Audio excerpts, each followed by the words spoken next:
안녕하세요. 구슬동자 윤도령입니다. 맞습니다. 사실 그 파묘라는 영화 속에서 그런 장면이 있었거든요. 그 뱀을 거의 이제 파묘를 파던 그 사람이 무덤을 파던 사람이 거기 나온 뱀을 이제 사고로 찔러 죽였어요. 근데 그 이후에 그 사람이 되게 많이 아팠었는데 거기서 이제 그 김고은 씨 무당이 말을 하는 말이 동서났다 이런 말을 하는데 네. 그게 정확히 무엇인가라는 설명이 제대로 나오질 않아서 그에 대해서 많이 질문이 있었거든요. 그것만 말씀해 주시면 좋을 것 같습니다. 만약에 우리가 무속에서 사용하는 게 동토났다, 동법났다, 뭐 목신났다, 뭐 이런 얘기를 굉장히 많이 하는데요. 파묘에서도 이제 동법 얘기를 하셨어요. 이제 정확하게 동터가 났다라는 거는 여러분들이 거주하는 터에 부정이 났다라는 소리고요. 동법이 났다, 동법이 났다 이렇게 하는 거는 우리가 굉장히 달라요. 철을 달아 철동법. 쇠를 달아 쇠동법, 뭐 금을 달아 금동법, 굉장히 이 동법에 대한 얘기가 많고 하다못해 인간이 들어 인동법이라는 것도 있어요. 동법이 났다라는 말을 그냥 풀이를 해보면 부정이 탔다, 살이 꼈다 이런 얘기들을 우리가 이제 무속에서 쉽게 표현하면 동법이 났다, 동토가 났다, 너네 집에 동법 났다, 동토 났다, 너네 집에 터에 애기 끼고 살이 꼈다, 부정이 꼈구나. 이런 얘기들을 이제 우리가 부정이 났다라는 얘기들을 많이 합니다. 근데 우리가 이 동법이나 동터가 나게 되면 대표적으로 이제 문제가 생기는 게 있어요. 이 우리가 손 없는 날에 이사를 많이 하신다라고 하시잖아요. 근데 사실 손 없는 날이 우리가 뭐 귀신 없는 날 뭐 이렇게도 많이 알려져 있긴 하지만 손 없는 날에만 무조건 이사한다고 다 좋고 손 없는 날에 가구 들어오고 손 없는 날에 못질한다고 해서 무조건 다 괜찮은 건 아니에요. 그 사람이 그날 일진이 너무 사나우면 손 없는 날 못 때려 박아도 동법 납니다. 손 없는 날 비싼 돈 주고 이사해도 내 일진이 사나우면 동토 먹을 수 있어요. 그래서 이 동토나 동법이 나게 되면 어떤 일이 일어나냐? 허리가 아픕니다. 그리고 집안에 우환이 들고 가환이 들고 너무 집안에 사람들이 다치기 일이 많아져요. 그리고 이유 없이 아픈 일도 많아지고요. 그리고 관제나 소송같이 법적 공방에 문제가 생길 수도 있습니다. 갑자기 크게 되어서 사기를 당해서 금전에 큰 손재수를 않을 수도 있어요. 그러면 우리가 과연 이 동토나 동법이 나는 걸 어떻게 예방할 수 있을까를 알아볼 건데 첫 번째는 방향이에요. 우리가 방향이라고 하는 것들은 이사 갈 때, 변동할 때 방향을 가장 많이 따지잖아요. 우리가 이제 동남서북으로 이렇게 방위가 있잖아요. 여러분들이 움직일 때 북쪽으로 가지 마세요. 뭐 남쪽은 됩니다. 동쪽은 안 돼요. 이렇게 얘기를 할 때 어느 중심이냐? 사대문안 중심의 기준이고 내가 머문 자리에서 이동을 할 때 바라보는 방향을 뜻해요. 예를 들어서 우리가 지금 있는 데는 일산이죠. 일산에서 광명으로 갈 거예요는 남쪽이 되죠. 일산에서 파주로 올라갈 거에는 북쪽이 되고요. 일산에서 강서, 인천, 부천으로 갈 거는 서가 되고요. 강남, 분당, 성남으로 빠질 거에는 동쪽이 됩니다. 그럼 여기서 애매모호하게 의정부로 갈 거에는 동북이 돼요. 그냥 김포로 올라갈 거예요. 그러면 서북이 되고 안성이나 수원, 화성으로 내려갈 거예요. 서남이 되죠. 용인, 수지나 예를 들어서 뭐 저 아래 충남 쪽으로 갈 거예요. 그러면 남동 쪽이 되는 거죠. 이런 식으로 내가 머문 자리를 기준으로 어디를 갈 건지의 그 방향이 어느 방향인지를 여러분들이 체크를 하시면 될 것 같고요.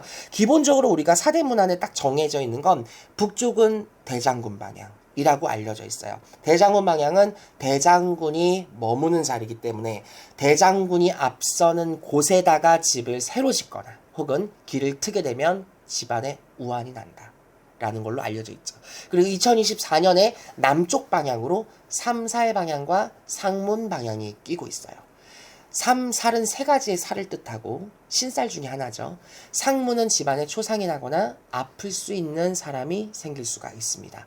그리고 아마 북쪽 말고도 우리가 동북이라고 해서 조객이 난다라는 말도 있는데 이런 것처럼 동북이냐 북쪽이냐 남쪽이냐에 따라서 여러분들의 그 사대를 우리가 둘러봤을 때 움직이지 말아야 되는 방위가 사람들마다 다 달라요. 그리고 머무신 위치들이 다 다르기 때문에 올해는 내가 어디로 움직일 수 있는지 없는지가 일단 명확하게 나오기 때문에 그걸 먼저 체크하시는 방법이 있고요.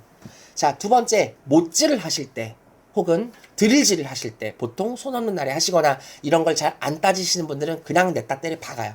근데 그렇게 박아도 여지껏 탈이 없었던 사람들이 너무 많아. 근데 탈이 없다가도 내가 재수가 없고 일진이 사나우면 그거 한번 박았다고 내 허리가 나갈 수가 있어요. 그래서 만약에 뭣도 모르고 내가 받고 인테리어를 했고 새로운 가구가 들어왔고 가전이 들어오면서 집안의 동토가 퍼졌다. 그러면 여러분들이 어떻게 대처를 하냐? 자, 옛날에는 우리가 조그만한 이런 10원짜리에다가 뭐 딱지를 접어서 비방을 할 때는 옛날에는 장판이 들렸어요. 근데 요즘에는 전반한 무슨 데코마루에다가 엄청 막 강화마루에다가 장판을 못 들잖아. 그래서 비방을 알려줘도 여러분들이 숨기지를 못해요. 원래 장판을 들어서 그 모퉁이에다가 우리가 비방을 하도록 했거든요. 근데 이제는 장판을 못 들다 보니까 어떻게 하냐? 자, 조그만한 A4 용지에 여러분들이 이거를 반으로 접어서, 자, 또 반으로 접어서 딱지를 접을 거예요, 여러분들. 여기 위에다가 10원짜리를 하나 올려요. 10원짜리를 올리고 거기다가 소금을 뿌립니다. 그리고 나서 딱지를 접으세요. 이거를 총 4개를 맞추셔야 돼. 하나는 동남, 서, 북으로 붙이는 겁니다. 옛날에는 장판을 들어서 밑에다가 숨겼는데 이제는 장판을 못 드니까 동서남북의 딱지를 붙여 놓을 만한 곳에다가 숨겨서 붙여버리는 거예요. 이게 일단은 집안에 간단하게 털을 잡아주는 부정의 방법이에요. 자, 두 번째, 가구가 새로 들어와요. 이사를 했어. 가전이 새로 들어와요. 했을 때는 가전이나 가구 맨 모퉁이에다가, 어차피 가전은 앞이 있고 뒤가 있잖아요. 뒤를 갖다 우리가 벽에다가 붙일 거잖아. 우리가 보고 있는 건 앞면이니까 뒷면에 안 보이는 곳에다가 빨간색 글씨로 왕자를 3개를 씁니다. 모퉁이에다가 왕자를 빨간색 크기로 크게 3개를 새겨 놓으세요. 가구마다요? 네, 가구마다 다. 이게 새 가구고, 굳이 갑자기 들어온 짐이면 우리가 왕자를 빨간색으로 3개를 써서 그렇게 비방을 하고 안 좋은 액이 끼기 전에 사전에 방지를 하는 거예요.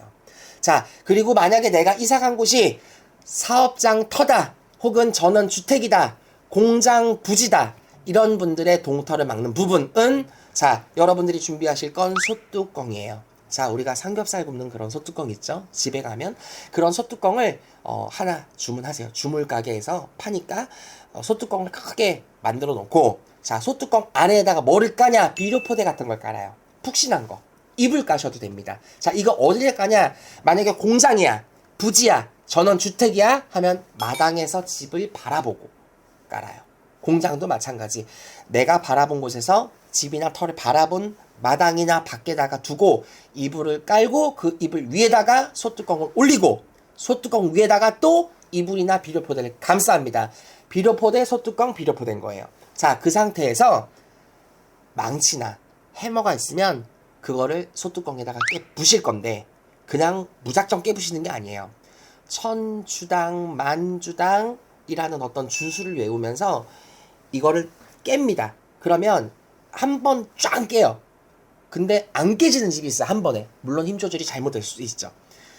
가급적이면 깨질 동안 쳤는데 만약에 깨졌다 그러면 그 즉시 이불이나 비료포대를 걷어봅니다. 그랬을 때 보통 한 번에 깨지거든요. 근데 내가 한 번을 깼는데 이 소뚜껑이, 저 같은 경우는 정확하게 동서남북 중앙 5조각이 났거든요. 어떤 집은 깨면은 아작이 나요, 이 소뚜껑이. 그럼 이미 집이 동토가 다 먹어버립니다. 아작이 나면, 산산조각이 나버리면 이미 집 자체가 동토를 크게 먹은 거예요. 만약에 그 정도로 산산조각이 났다 그러면 만신에게 빨리 도움을 요청하세요. 근데 부셨는데 뭐 3조각이다, 4조각이다, 정말 정확하게 5조각이다 이러면 동토가 아직 덜 먹은 거야. 그런 경우는 5조각을 총 내서 동서남북에다가 땅을 파서 묻어야 돼요. 그냥 묻냐, 상지나 신문지 같은 데다가 깨진 조각 하나를 싸서 포장을 잘해서 하나는 동쪽 구탱이에 파가지고 묻고 하나는 여기 파서 묻고 해서 나머지 하나가 남잖아요. 동남 서북이니까 나머지 중앙은 전원주택 같은 경우는 보일러실, 공장 같은 경우도 사무실이나 보일러실 같은 데다가 내두시면 돼요. 그래서 이런 식으로 여러분들의 텁 부정이나 동법을 이미 먹으셨거나 먹기 직전에 해결할 수 있는 방법의 간단한 비방법을 들고 왔습니다. 도움 되셨길 바라요. 감사합니다.